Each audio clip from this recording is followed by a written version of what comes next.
Hi, this is me, Sukrut. In this video, I'm going to talk about how to reverse diffuse hair loss.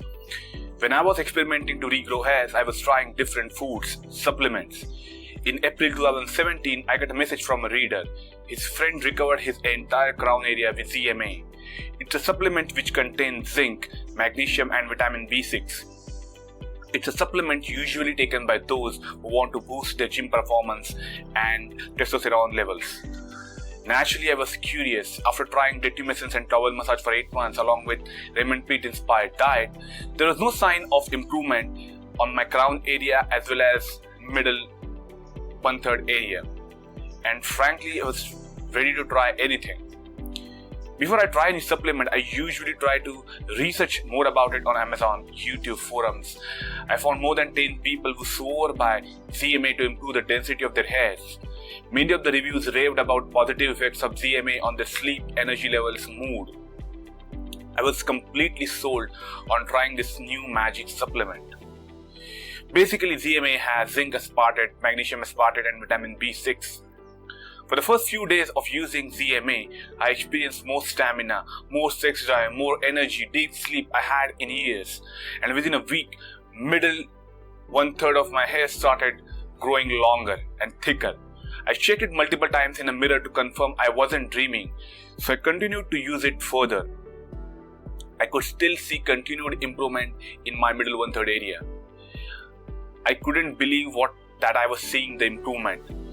Many people who were using ZMA also started messaging me about their improvement. Some people just wanted to wait for some more time. I was in heaven. And then come the real shocker. I didn't pay much attention to it earlier. I was experiencing more and more bowel movement up to 6 times in a day. Initially, I thought that this would normalize after a week or two, but unfortunately, it didn't. Then some others also started complaining about more and more bowel movements, so I started researching more about that. I realized that it is magnesium aspartate causing this problem. I was really seeing good improvement, but I didn't want to get stuck up in the washroom all the time. Every time I would go anywhere, this fear would haunt me, so I had to stop it after a month and the problem vanished after that. But there were few others who still continued to use it despite the problems, and there were many others who were not facing any problems despite using ZMA. Not everyone saw improvements with that. However, that was the time I started getting more and more before and after pictures from people. Check this before and after photo. Check this one too. Check this another one. And there were few more photos I got from people, but I also got several messages from people who could see the improvement, but they did not have any before and after photos taken to share it with me. This convinced me that it was zinc which was helping. Was I right in assuming zinc was doing that? You will know it soon. I started reading a lot of literature on zinc in connection with hair loss. Most of the studies I found were on alopecia areata and diffuse hair loss. Here is the one. Oral zinc sulfate in treatment of alopecia areata. 100 patients, 60 males and 40 females with patchy alopecia areata met the inclusion criteria and enrolled for the study.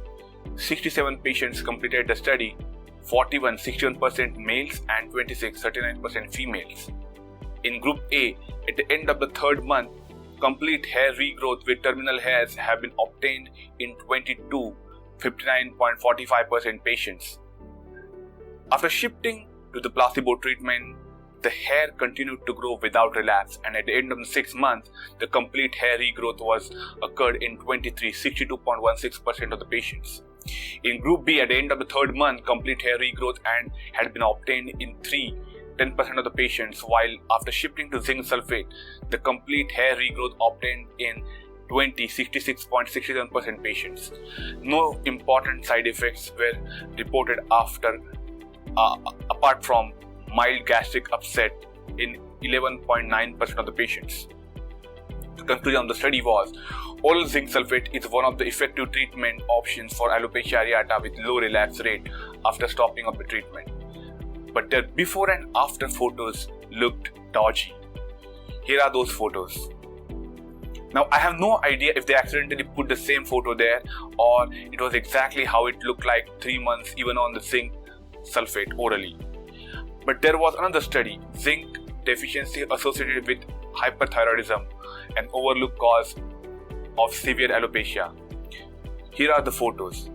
And these photos are very impressive. However, it did not look like normal hair loss, especially at the back. But still I saw the tremendous improvement in her frontal hairs. And I also found several evidences on forums for alopecia areata and mixture of zinc, vitamin B6 and other ingredients by the name of Zix. But if you check forums, there is plenty of evidence of Zix, zinc, vitamin B6 and other ingredients.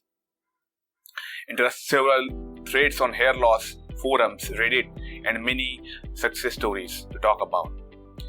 Because this ZMA thing worked well for me, I decided to start zinc supplements because it did not have side effects like excessive bowel movements. I bought zinc picolinate as it is most bioavailable form. I started taking it every 2 to 3 days because the dose was much higher than the RDA. I took it more than 3 to 4 weeks with zero improvement. Instead, whenever I used to consume zinc picolinate without food, I would feel so nauseous that I would almost throw up. But it worked well with proteins or fats. I thought it was just me not seeing any improvement. Many people I was working with zinc only supplement did not see any results at all, except one person who saw elongation of hairs along hairline. In fact, including me, many started experiencing side effects like premature graying of hairs. First of all, it was not producing any results for hair, and on top of that, it was giving me another premature gray hair. So I decided to ditch zinc picolinate and zinc supplements and started researching more on reversing gray hair on YouTube. And I accidentally came across Morley Robbins root cause protocol, and then everything started making a lot more sense. After studying and implementing it, I revisited the same study of a woman recovering from diffuse hair loss and realized that the key mistake I made. If you closely read her report, you will know something.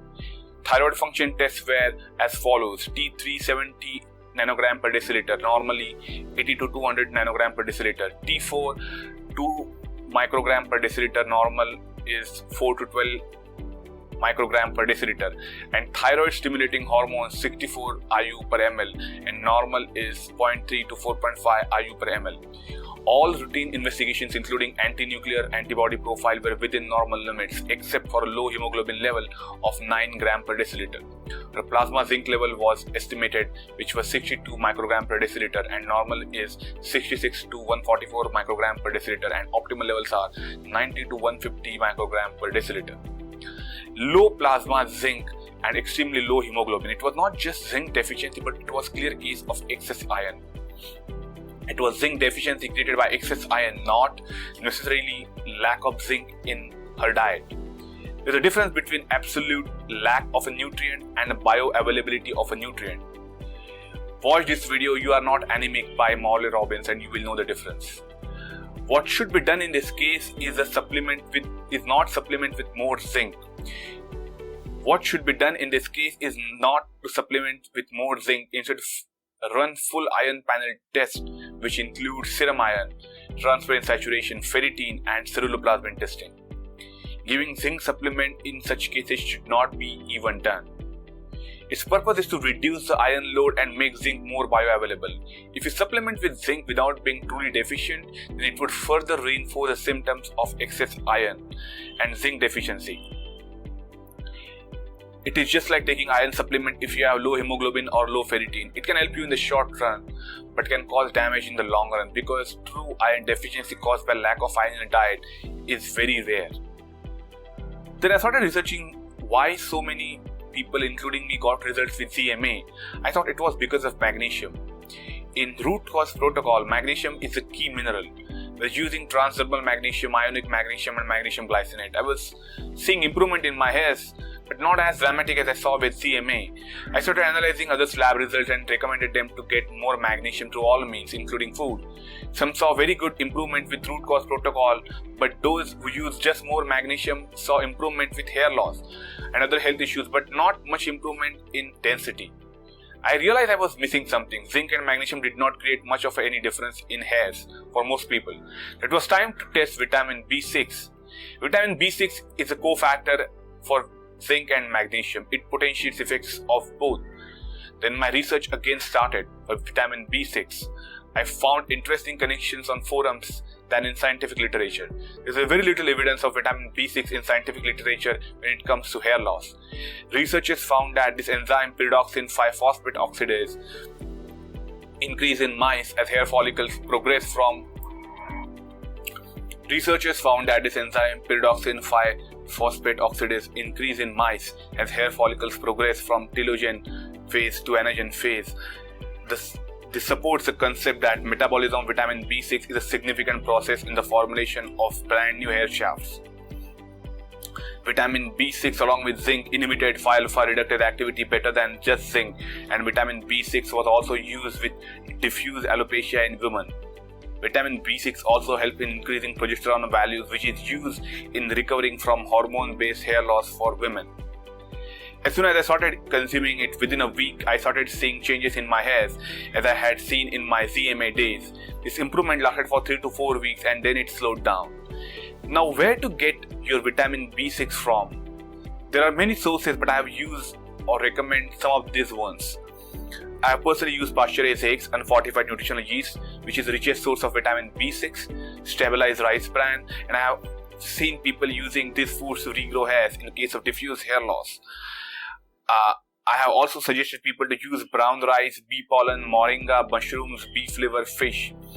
If you look at people who restore their hairs, they eat or apply onion, garlic, fenugreek seeds, black cumin seeds, ginger. Each of them have substantial amount of vitamin B6. And a lot of people who use vitamin B6 resources reported improvement in their density and thickness after using it. Take a look at some of these photos. Take a look at these ones. Then have a look here. Here are some more photos for you. So what is the conclusion? If you have early cases of pattern hair loss or diffuse hair loss, you should not blindly supplement with zinc. If you want to use zinc, first check your iron markers and see if they are perfect. Rule out excess iron possibility which is causing the zinc deficiency symptoms.